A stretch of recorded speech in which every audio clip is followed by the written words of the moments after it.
क्या आपको मालूम है हमारी दुनिया में कुछ जगह ऐसी हैं जहाँ पर रहना तो दूर की बात, वहाँ पर जाना भी बहुत मुश्किल है। ये जगह या तो ऐसे मुल्क हैं जहाँ पर आज भी डिक्टेटर गवर्नमेंट रूल कर रही हो, या फिर ऐसे आइलैंड्स जो कि दुनिया से बहुत ही अलग और अपने हिसाब से ज़िंदगी गुजारते हो। सबसे पहले हम जिस जगह की बात करेंगे वो एक ऐसा आइलैंड है जहाँ पर कोई भी इंसान नहीं जाना चाहेगा, और वो है इटली में मौजूद पुवेग्लिया आइलैंड। और ये आइलैंड दुनिया की हॉन्टेड जगहों में से एक है। यहाँ पर ना ही कोई इंसान रहता है और ना ही किसी को रहने की इजाज़त है। और अगर हम बात करें कि क्यों ये जगह इतनी आसेबज़दा है, तो इसका जवाब है इसका माजी। पास्ट में हुए कुछ ऐसे इवेंट्स जिसकी वजह से ये आइलैंड अब रहने के लायक भी नहीं रहा।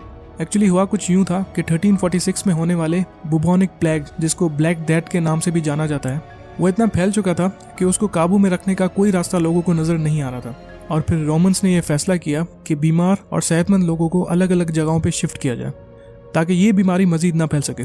और रोमन्स ने सारे बीमार लोगों को इस आइलैंड पर शिफ्ट कर दिया।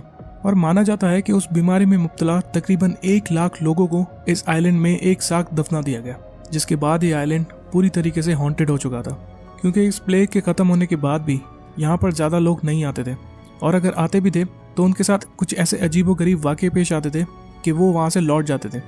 लेकिन इतने बड़े आइलैंड को गवर्नमेंट ऐसे ही नहीं छोड़ सकती थी, तो उन्होंने 1920s में वहाँ पर एक मेंटल हॉस्पिटल खोल दिया, जहाँ पर दोनों फिजिकली और मेंटली बीमार लोगों को लाया जाता था। लेकिन हॉस्पिटल पे मौजूद एक ऐसा डॉक्टर था जो कि पेशेंट्स को टॉर्चर और उन पे इलीगल एक्सपेरिमेंट्स किया करता था। 1968 में उस हॉस्पिटल को भी बंद कर दिया, और उसके बाद इटालियन गवर्नमेंट ने लोगों का यहाँ आना भी बैन कर दिया। दूसरी जगह एक ऐसा मुल्क है जहाँ पर आज तक एक भी कोविड का केस नहीं हुआ, यानी ना ही यहाँ पर कोरोना हुआ और ना ही यहाँ पर लॉकडाउन। और इसकी मेन वजह यह है कि ये मुल्क दुनिया का सबसे लीस्ट विजिटेड कंट्री है। रिपोर्ट्स के मुताबिक इस मुल्क में एक साल में सिर्फ 200 तक लोग आते हैं, और इस छोटे से आइलैंड का नाम है नाउरू। पैसिफिक ओशन में मौजूद ये आइलैंड दुनिया के छोटे तरीन मुल्कों में शुमार होता है। ना ही इस मुल्क का कोई कैपिटल शहर है, और ना ही इस मुल्क को डिफेंड करने के लिए कोई आर्मी, बल्कि इस आइलैंड को सेफ रखने की जिम्मेदारी ऑस्ट्रेलिया की है। एक ज़माना ऐसा भी था कि जब नाउरू एक बहुत ही खूबसूरत आइलैंड हुआ करता था, और यहाँ पे बहुत सारे नेचुरल रिसोर्सेज हुआ करते थे। लेकिन आज से कुछ 200 साल पहले यूरोपियंस को इस ज़मीन पे फॉस्फेट मिला, और इस सिलसिले में उन्होंने यहाँ माइनिंग शुरू कर दी। और इसका नतीजा ये निकला कि इस मुल्क की बहुत सारी ज़मीन माइनिंग की वजह से बर्बाद हो गई, और 1990 में यहाँ पर जितने भी फॉस्फेट रिजर्व्स थे वो ख़त्म हो गए, और बाकी जो बचा था वो बंजर ज़मीन और गंदगी से भरे इलाके थे।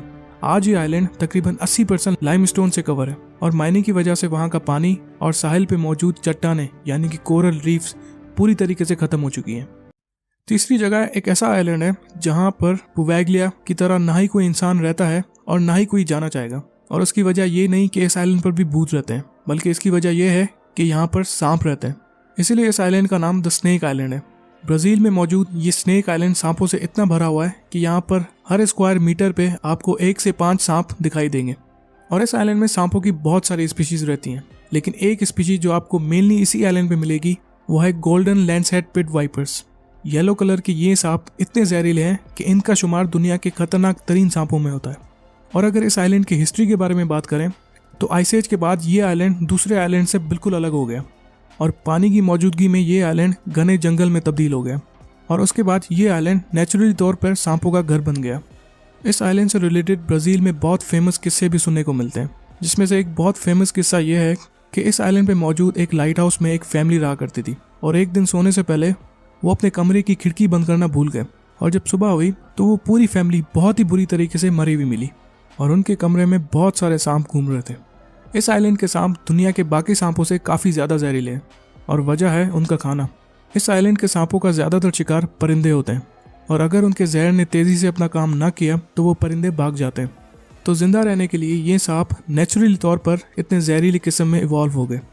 और आपको ये जान के शायद हैरानी हो कि इस आइलैंड में कुछ सांप ऐसे भी मौजूद हैं जिनके जहर को दवाइयों में इस्तेमाल किया जाता है। इस आइलैंड में अक्सर साइंटिस्ट और कुछ रिसर्चर्स आके कुछ सांपों में से जहर एक्सट्रैक्ट करते हैं, और फिर उस जहर को रिसर्च और मेडिकल पर्पसेस के लिए यूज़ किया जाता है। चौथी जगह एक ऐसा आइलैंड है जहाँ के लोग आज भी अपनी ज़िंदगी उस सिविलाइजेशन के मुताबिक गुजारते हैं जो सिविलाइजेशन आज से लगभग 50,000 साल पहले ख़त्म हो चुकी है। और मैं जिस आइलैंड की बात कर रहा हूँ वो इंडिया के अंडमान आइलैंड्स का हिस्सा है, जिसका नाम है द नॉर्थ सेंटिनल आइलैंड। इस आइलैंड के लोग दुनिया से इतने अलग और बाखबर हैं कि बाहरी दुनिया में क्या हो रहा है इन्हें कुछ पता नहीं, और ना ही ये लोग किसी से मिलने में इंटरेस्टेड है। कोई भी उस आइलैंड में जाने की कोशिश करता तो वो लोग उसे वहीं मार देते हैं। 2018 में एक ट्रैवलर जॉन एलन ने फैसला किया कि वो नॉर्थ सेंटिनल आइलैंड में जाएगा और वहाँ उन लोगों को वो अपने मज़हब क्रिश्चियनिटी में आने की दावत देगा। और फिर जॉन ने एक लोकल मछेरे को रिश्वत दी और उसे कहा कि वो उसे उस आइलैंड तक ले जाए। और उस मछेरे का कहना था कि जॉन जैसे ही बाइबल लेकर उसकी तरफ गया तो उन लोगों ने उसे वहीं मार दिया और मार के वहीं रेत में दफना दिया। और वहाँ मौजूद दूसरे आइलैंड्स में रहने वाले लोग भी नॉर्थ सेंटिनल से अपनी दूरी रखते हैं, क्योंकि नॉर्थ सेंटिनल के लोग अपने अलावा किसी और को अपने आइलैंड पे बर्दाश्त नहीं करते।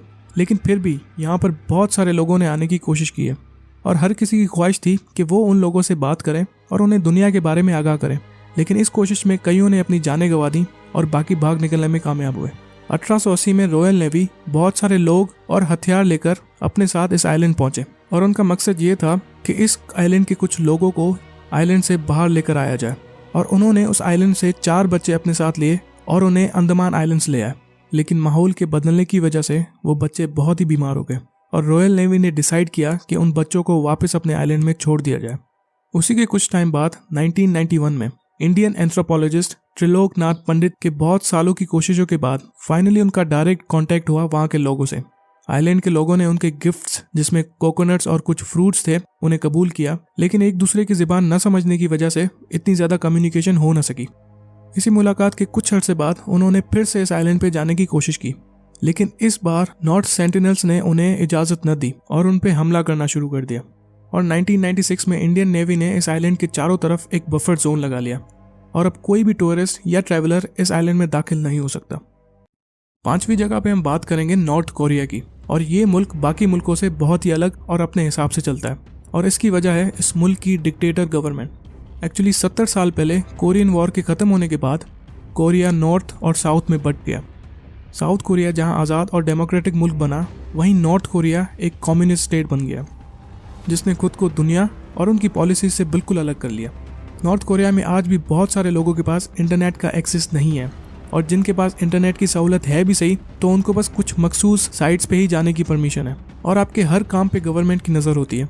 आपकी कोई भी ऐसी बात या फिर कोई भी ऐसा काम जो कि गवर्नमेंट और उनकी पॉलिसीज़ के खिलाफ हुआ तो वो आपको जान से मार देंगे या फिर उम्र भर के लिए कैद कर देंगे।